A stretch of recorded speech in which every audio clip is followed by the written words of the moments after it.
Bom, nós vamos agora começar a modelar o chamado reator de fluxo a pistão, tá certo? Que é esse Plug Flow Reactor aqui, PFR em inglês, tá certo? A característica desse reator é justamente que todas as partículas dentro dele têm tempos de detenção iguais, ou seja, se você coloca uma partícula de marcador aqui na entrada do afluente, qualquer partícula que entra aqui vai sair exatamente com o mesmo tempo de detenção. Imagine que você joga um primeiro marcador aqui e ele sai aqui no efluente com um tempo de detenção T1, certo? Se você jogar outro marcador conservativo aqui, ele vai sair exatamente no mesmo tempo de detenção T2, certo? Então é uma característica. Isso aqui mostra pra gente que não importa se você coloque um ou dois ou um fluxo contínuo de marcadores ou sei lá o que aqui, um efluente qualquer, sempre eles vão ter o mesmo tempo de detenção. Ou seja, cada partícula aqui dentro vai agir como se fosse um pistão, certo? Escoando no mesmo tempo, tá certo? Por isso esse nome para esse reator. Bom, então vamos começar a... Lembre-se, antes de mais nada, vamos lembrar aqui dessa definição que é importante nesses cálculos de reatores e reações, que é o chamado tempo de detenção. Você pode pensar nesse tempo de detenção como se fosse o tempo necessário para encher um reator, certo? Imagina que você tem um lago lá qualquer, você quer calcular, por exemplo, o tempo de detenção do lago.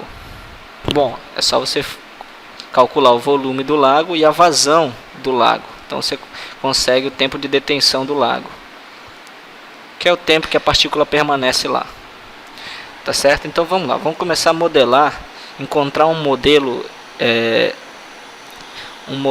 para estimar aqui os fluxos e as concentrações que atravessam esse reator de pistão.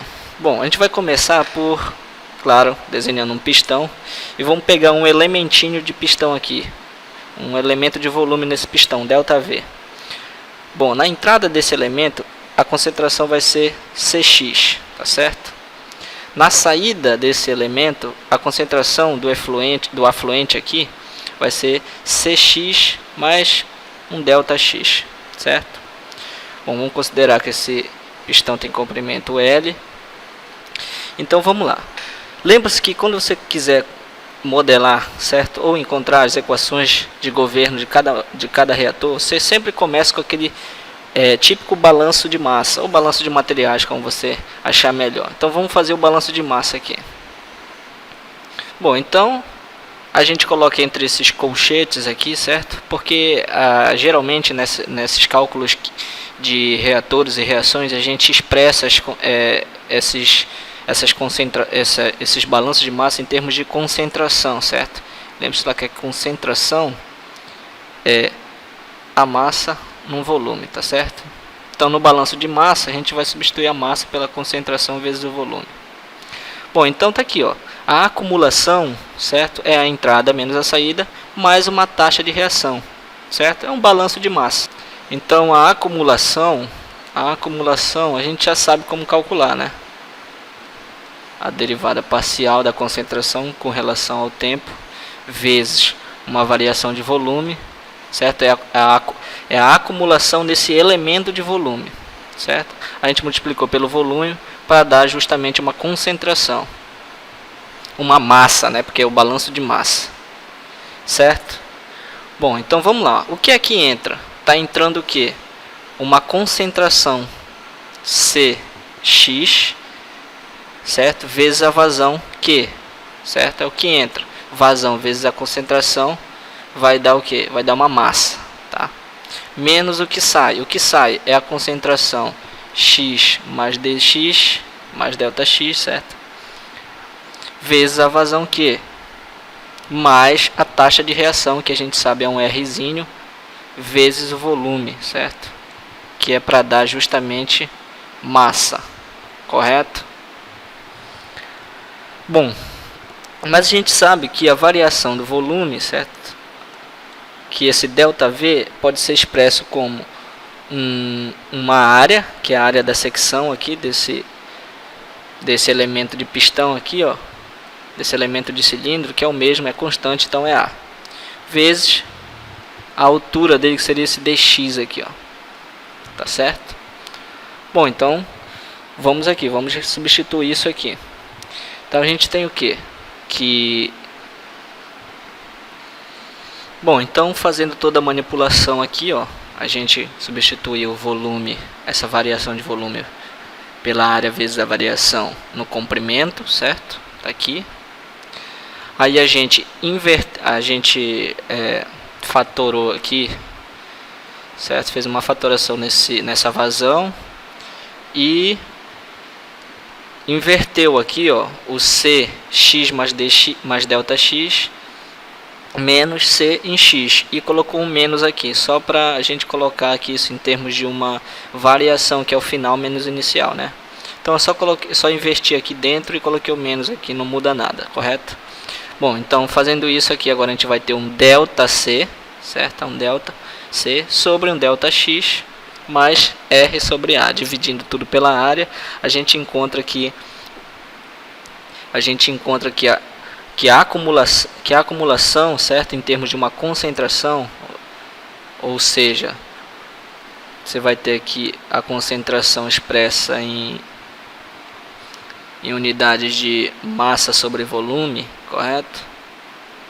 Vai ser igual a menos Q sobre A vezes a variação da concentração sobre uma variação de área mais a taxa de reação, tá certo? Esse aqui é um modelo final para esse caso do reator de fluxo a pistão, correto? Aí a gente pode fazer, por exemplo, a hipótese do regime permanente, correto? Então, se a gente invocar a hipótese do regime permanente, a gente já sabe que o que acontece é que Q sobre A vezes a variação na concentração vezes a variação delta x é igual a taxa de reação, tá certo? Então, esses aqui são os casos que a gente usa geralmente na prática para construir os reatores e fazer os cálculos dele, bem? Uma aplicação desse tipo de reatores é no tratamento de efluentes, certo? Eu vou colocar aqui uma fotinha. Então, esse aqui é um sistema de reatores de fluxo a pistão que uma empresa americana vende para tratar efluentes, certo? Justamente porque o que acontece? Como todas as partículas têm tempo de detenção igual, certo? Aqui nesse tipo de reator, fica muito mais simples para processos secundários de tratamento de efluentes usar esse tipo de reator, porque facilita o processo de floculação, certo?